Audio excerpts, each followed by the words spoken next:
사랑하는 벙커원교회 교우 여러분, 행복한 아침 맞고 계십니까? 오늘도 하나님 말씀을 통해 새 힘을 얻는 시간 보리떡 시작하겠습니다. 2월 17일 목요일이군요. 오늘 영으로 말미암아 살리라, 이런 제목으로 함께 은혜 나누고자 합니다. 로마서 8장 1절에서 11절까지 말씀 제가 받들어 읽겠습니다. 그러므로 그리스도 예수 안에 있는 사람들은 정죄를 받지 않습니다. 그것은 그리스도 예수 안에서 생명을 누리게 하는 성령의 법이 당신을 죄와 죽음의 법에서 해방하여 주었기 때문입니다.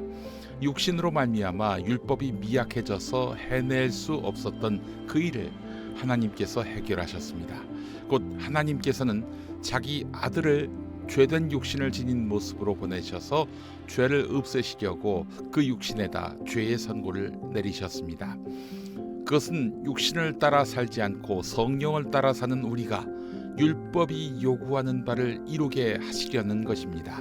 육신을 따라 사는 사람은 육신에 속한 것을 생각하나 성령을 따라 사는 사람은 성령에 속한 것을 생각합니다.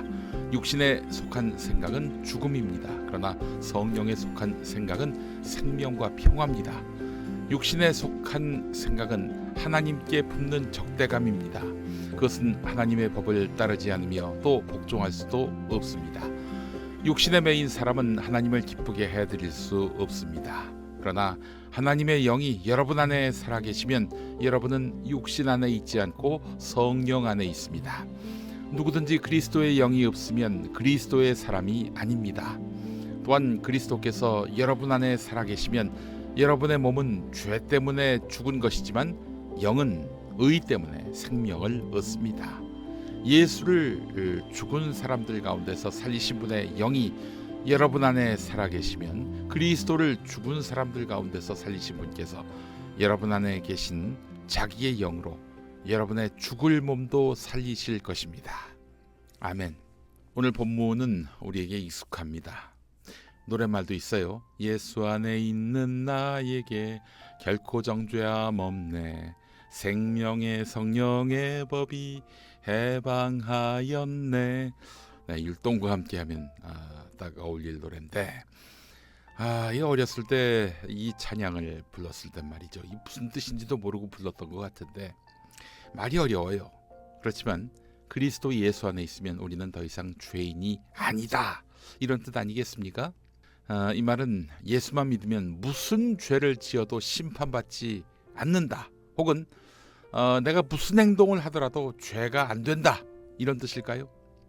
실제 우리가 사는 세상에서 특권층들은 죄를 지어도 무혐의 처분을 받거나 죄를 지었는데도 무죄 판결을 받거나 설령 죄가 인정돼서 감옥에 가더라도 반드시 일찍 나옵니다.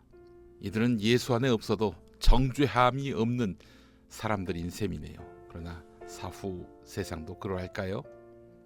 그러나 여러분, 난 무슨 죄를 지어도 심판받지 않아, 난 하나님이 다 용서해 주셔서 괜찮아, 이런 말은 없습니다. 만약 그게 맞다면 예수 그리스도의 십자가 죽음으로 우리는 완전히 죄가 사해졌다는 건데, 그 이후에 죄를 지어도 그건 죄가 되지 않는다는 얘기인데, 이러면 구원파의 논리와 닮아가는 겁니다. 물론 구원파도 예수를 믿고 난 뒤에 죄가 없어진다고 하거나 회개를 부정한다거나 그러지는 않습니다만, 하여간 여러분, 로마서 8장에서 죄가 없다는 것은 우리가 예수님을 구주로 영접하면, 온전히 영접하면, 정석대로 영접하면 성령님이 역사하셔서 우리로 하여금 죄에 빠지지 않게 하신다, 이렇게 보시는 게 옳습니다. 예수를 믿으면 율법 따위는 어겨도 되는, 불순종할 수 있는 자유를 얻는 게 아닙니다. 예수를 믿으면 성령님이 내 안에 오셔서 나를 바꾸시고 나로 하여금 율법 신경 안 써도 거룩하고 선하고 정직하게 살도록 만드신다는 겁니다. 성령님을 모시는 삶, 성령님을 주인으로 삼는 삶, 그 삶에 진실과 겸손, 정의가 깃든다는 것이죠. 그래요. 그렇다면 그 삶은 내가 주장하는 삶이겠습니까? 아니죠. 성령님이 주장하는 삶이 될 것입니다.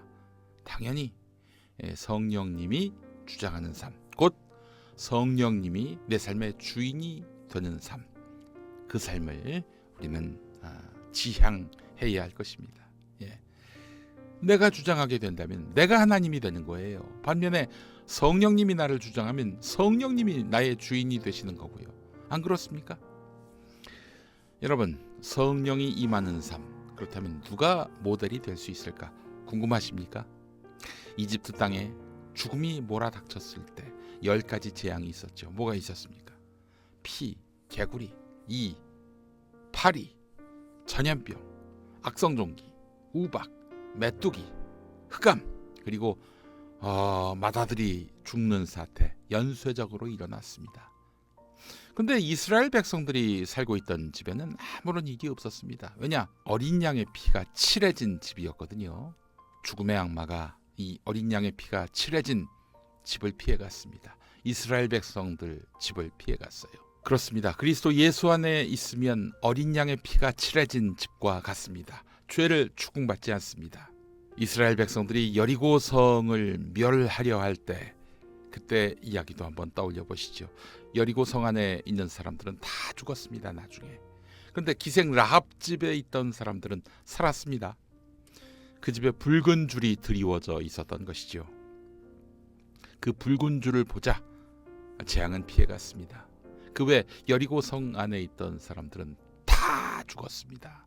보세요. 그 붉은 줄은 성령 안에 있는 삶이라 하겠습니다.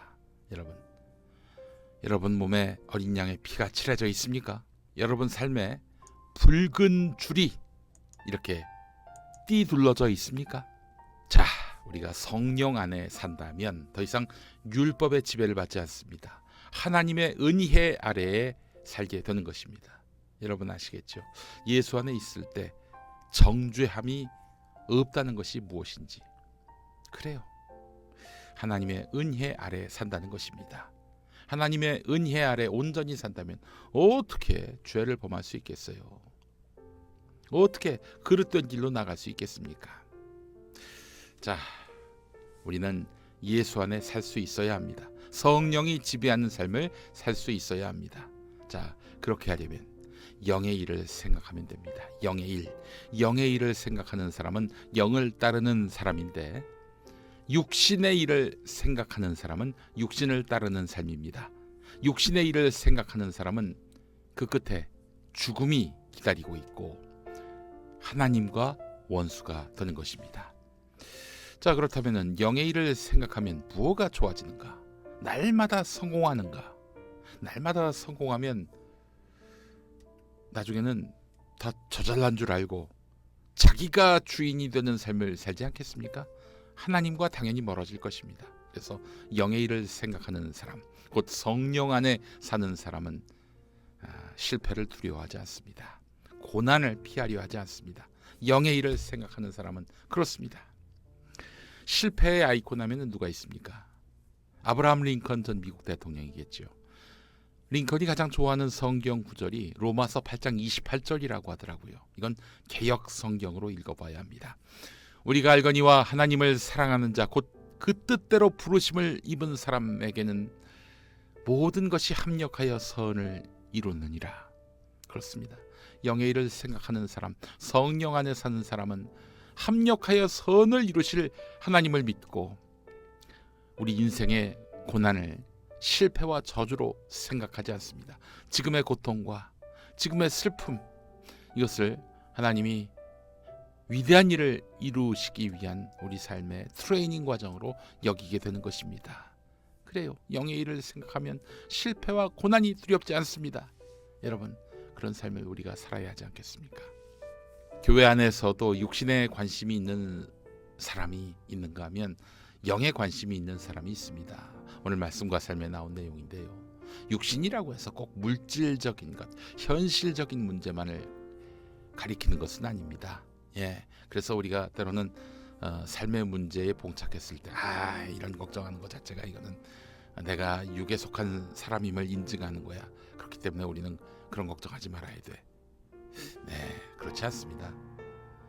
물질적인 것, 현실적인 것, 이것들이 다 육에 속한 것은 아니에요. 거꾸로 추상적인 가치와 신념, 이념을 추구한단 말이죠. 근데 이것이 자기 욕망, 자기 성취, 자기 명예에 기반한 것이라면은 그들이 추구한다는 가치와 신념, 이념은 한마디로 육에 관한 것입니다. 육에 관한 거예요. 육에 관한 것에 대한 관심으로 이렇게 점철되어 있는 사람은 육신에 속한 사람이라고 봐야 되겠죠. 현실적인 문제를 자주 언급하더라도 그것이 자기 자신을 위한 것이 아니라 성령에 따르는 구체적인 방안으로서 현실에 관심을 갖는 거라면 이런 분들은 영에 관심이 있는 분이라 하겠습니다. 물질을 다루지만, 현실의 문제를 다루지만 영에 속한 사람 누구냐? 여러분, 저는 이 기사를 보고 너무나 마음이 뭉클해서요. 잘 잊지 못합니다.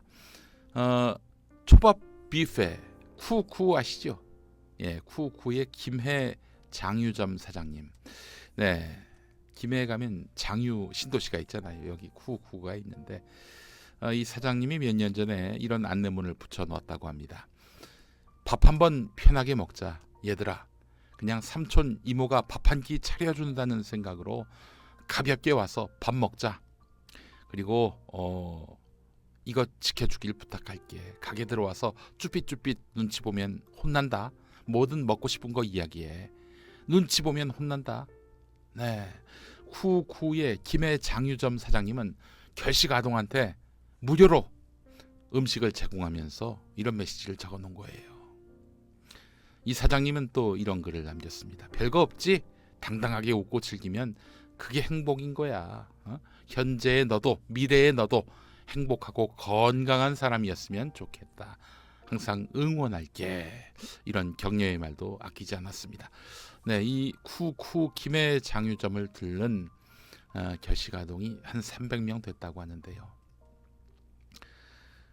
이분이 종교가 있는지는 모르겠습니다. 쿠쿠 김해 장유점 사장님.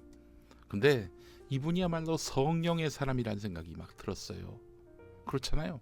아니 그 쿠쿠 한번 이용할 때 비용이 만만치 않은데 그 어린이들한테 그냥 공짜로 밥을 준 거 아닙니까? 실컷 먹으라고. 네, 정말 이분은 영을 쫓는 사람이라고 볼 수밖에 없습니다. 우리의 삶의 방식은 육신을 따릅니까? 성령을 따릅니까? 우리 모두 성령을 따르며 사는 삶을 살았으면 합니다. 함께 기도하시겠습니다. 죄와 사망의 법에서 우리를 살리신 하나님, 우리 안에 여전히 육신을 따라가고자 하는 마음을 없애주시고 성령 안에서 거듭난 삶을 살아감으로써 하나님의 기쁨이 되게 해주십시오. 하나님의 영으로 인도받게 하옵소서. 살아계신 우리 주 예수 그리스도의 이름으로 기도합니다. 아멘.